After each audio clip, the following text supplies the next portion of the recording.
前回の動画でですね、自分のうちの犬になるべく毒は入れたくない、またはデトックスのやり方に興味があるっていう、コメントをいくつかいただきましたので、今日はデトックスについて、まず一番最初にですね、デトックスの基本のやり方について、それから、市販の、駆虫剤を使う代わりに何が使えるかっていうことについて、そして3番目になぜ特にワクチン接種の後にデトックスをする必要があるのかっていうことについてお話ししていきます。2番目の駆虫剤の代わりに何が使えるかということなんですけども、それについては1年ぐらい前に出した、こちらの動画で詳しく説明していますので、もしよかったらそちらもご覧ください。今日の動画ではですね、現在ブレアに使っているものについてだけ軽く、ご紹介したいと思います。体に有害なものや不必要なものが入ってきた時に、それをなるべく早く体の外へ出すために必要なもの、それは、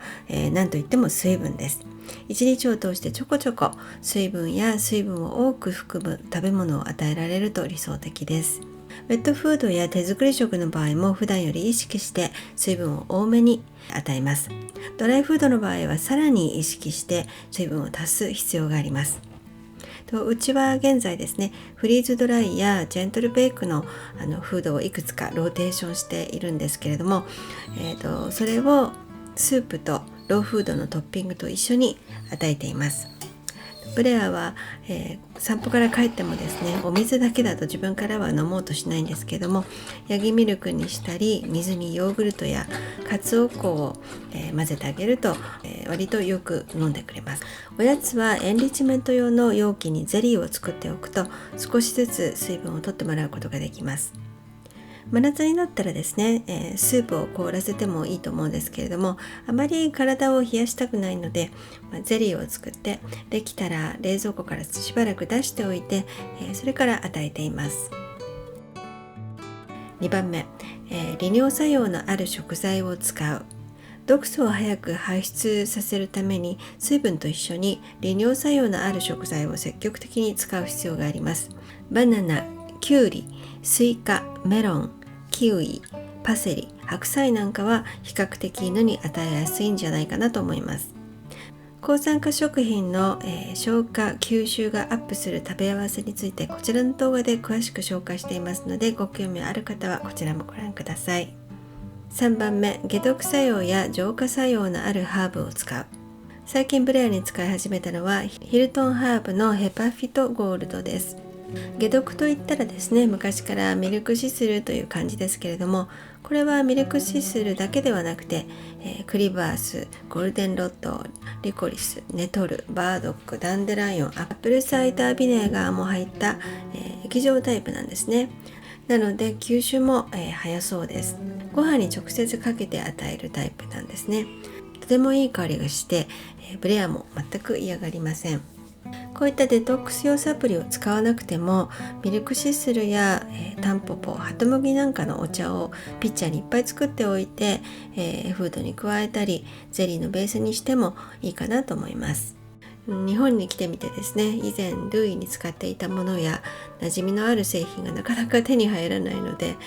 改めて一から探しているところなんですね。最近楽天ルームを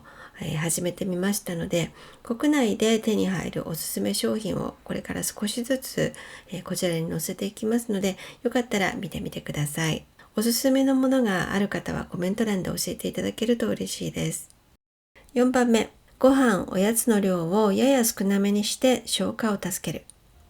集中して1週間なり2週間なりデトックスをする場合はですね、その間口に入るものにも気をつけます。なるべく消化しやすいものをいつもよりやや少なめに与えます。ジャーキー系のおやつはやめて、その代わりに利尿作用、解毒作用のある食材を使ったものにします。野菜は普段ゴロゴロ、ざく切りでも大丈夫な犬であっても、できるだけ消化にエネルギーを使わなくて済むようにみじん切りにしたり、すりおろしたりしてください。5番目、しっかり睡眠をとらせる。デトックス期間中は犬が落ち着いて質の良い睡眠が取れるようにします。普段からお留守番や寝てばかりで、いることを心配される方も、多いと思いますけれども、この期間中はですね、よく休んでもらってください。犬の寝ているすぐ近くに電化製品を置かないようにして、静かで落ち着ける場所を確保してください。ここまでまとめると、水分補給する、利尿促進する、解毒促進する、胃腸を休める、睡眠をとる、これが基本のデトックスになります。次に神経障害の副作用がある駆虫剤の代わりに使えるものについてですけれども、害虫の神経を麻痺させて殺すぐらい強力なものを使わないとなると、それだけ覚悟も必要になります。ポイントとしては予防と駆虫の両方を継続していくということです。今ですね、ブレアには、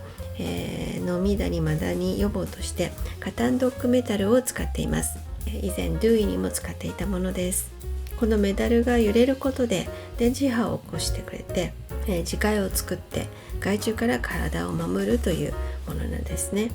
つけてから磁界が形成されるまで1週間から3週間ぐらいかかるそうなので、一度つけたら外せません。お風呂の時もつけたままなので、ちょっとシャンプーしにくいんですけれども、駆虫薬を使うよりはずっといいと思っています。うちの母にはですね、ブレちゃんネックレスしてるのおしゃれだねっていうふうに言われています。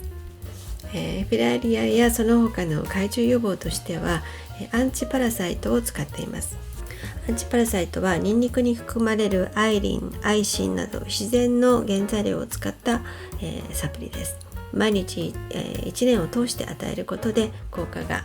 原産国のオランダですでに実証されているそうですけれども、駆虫薬ではないので、これさえ与えていれば安心というものではありませんけれども、虫を駆除することに重点を置くのではなくて、犬の免疫力を強めることに重点を置きたいので、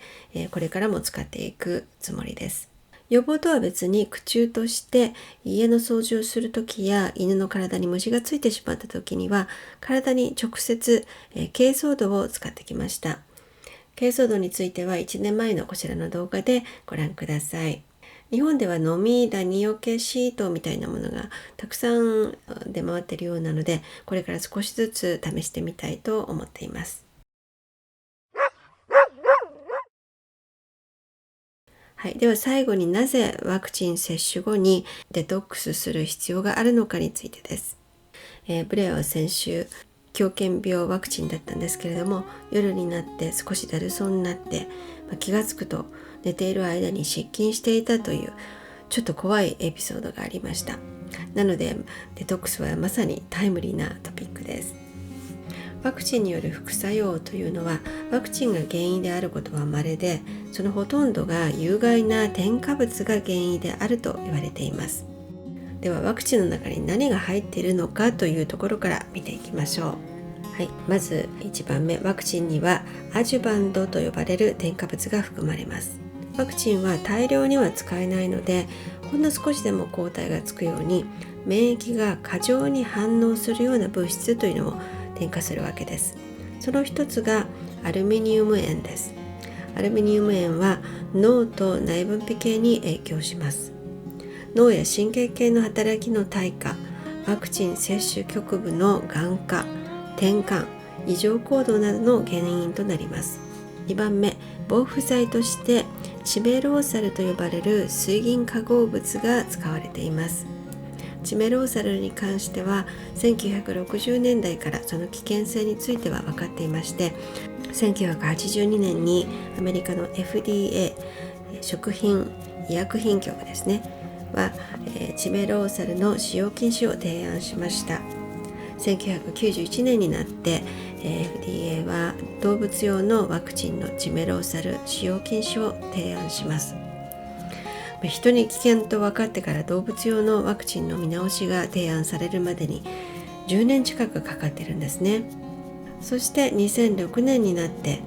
カリフォルニア大学デイビス校がチメローサルは免疫を弱めて細菌や病原体に攻撃されやすくするという、内容の論文を発表します。こういったデータがいくつもあるのにもかかわらず、現在でもチメローサルは獣医療用ワクチンに使用されています。